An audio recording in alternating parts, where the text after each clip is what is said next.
The Great Depression was a time of intense scarcity.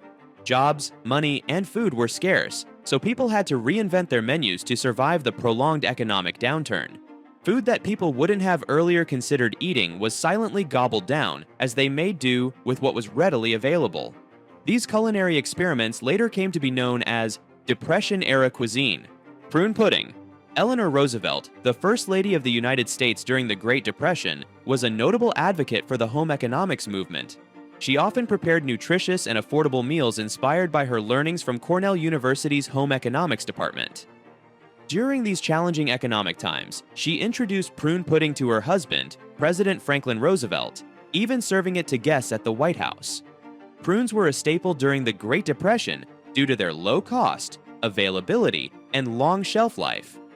Prune pudding became a popular substitute for fresh fruits and more elaborate desserts. The recipe for this simple yet delicious dessert included just prunes, sugar, and egg whites, which were whipped together to create a satisfying treat. Cream chip beef, humorously known as shit on a shingle or save our stomachs, SOS, was a culinary staple during both World Wars and the Great Depression. This peculiar dish has its origins in Pennsylvania Dutch country. The recipe involves salted and dried beef, which is combined with flour, butter, and milk to create a creamy mixture. This is then served over a piece of toast. If available, parsley and pepper were added to enhance the flavor. During tougher times, the beef could be substituted with cheaper meats like goat or wild game. Despite its humble beginnings, cream chip beef remains a nostalgic dish still served in some restaurants and diners in the Mid-Atlantic region today. Hoover stew. Hoover stew is a notable Depression-era dish named after President Herbert Hoover, whom many Americans held responsible for the Great Depression. This economical stew was a common meal in soup kitchens during that time. The stew consists of a thin broth made with sliced hot dog rounds, cooked macaroni, canned tomatoes, and a variety of canned vegetables such as corn, beans, or peas. Its simplicity and affordability made Hoover stew a staple for many struggling families during the Great Depression. Corned beef luncheon salad. Corned beef luncheon salad was another common beef dish during the Great Depression. It was made with canned corned beef, canned corn, canned peas, gelatin, lemon juice, and vinegar, which were set in a bowl or Jell-O mold in the refrigerator. It sometimes also featured mayonnaise, eggs, horseradish, and other vegetables. Dandelion salad.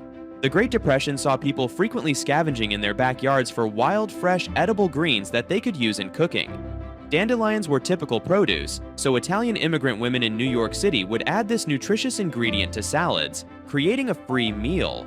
They would forage and mix these bitter greens with sweet or tangy ingredients to balance the flavor.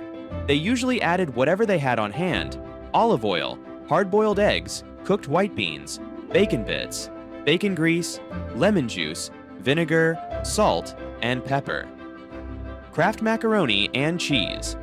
In 1937, when the United States was in the throes of the Great Depression, Kraft Foods launched the iconic mac and cheese. The company sold 8 million boxes of the boxed product within a year of its debut. This easy-to-make packaged dish came with a bag of dried pasta and a packet of powdered cheese. Costing 19 cents, it served 4 people and was an inexpensive and quick way to feed a family. This Depression-era meal is popular even today, not only in households in the country but worldwide. Peanut butter stuffed onions. During the Depression, onions were a common and easily grown and stored vegetable, so they were readily available and, most importantly, free. Meanwhile, peanut butter was also inexpensive, so the Bureau of Home Economics devised the recipe for peanut butter stuffed onions as an easy way for American homemakers to feed their families. The recipe for this curious dish was published in many 1930s newspapers and magazines. It eventually found its way onto American dining tables as a healthy, tasty, simple, and low-cost meal that could be served any time of the day. The mishmash consisted of baked onions with peanut butter filling mixed with stale breadcrumbs. These ingredients came together and created a distasteful and disliked dish that people only ate to fill their hungry stomachs. Loaves. Loaves were another mainstay during the Depression. They were usually made from cheap ingredients, but would feature a star ingredient that served as the highlight of the meal. Some popular types of Depression-era loaves were liver loaf, lima bean, and peanut loaf. If people wanted to splurge, they would make an authentic meatloaf and pad it with inexpensive ingredients like crackers or bread. Then, by adding canned soup and ketchup, homemakers could give the dish some extra flavor without costing too much. Vinegar pie. Pie recipes from the 1930s usually tried to recreate fruit pies, like apple pies without fruits, which were hard to come by. Instead, they substituted vinegar for the tartness of fruits and lemons. One popular vinegar-based treat was vinegar pie, also called vinegar cobbler or desperation pie.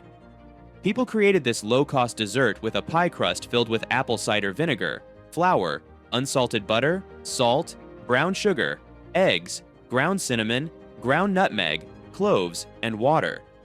It looked and tasted like custard with a sweet and tangy flavor, while leaving a tingling sensation on the roof of people's mouths. Mock apple pie. Another standard dessert during the Great Depression was the mock apple pie. This pie recipe also tried to mimic the flavor of apples using cheaper ingredients in its filling. A mock apple pie was technically a pastry imposter, as it had no apples.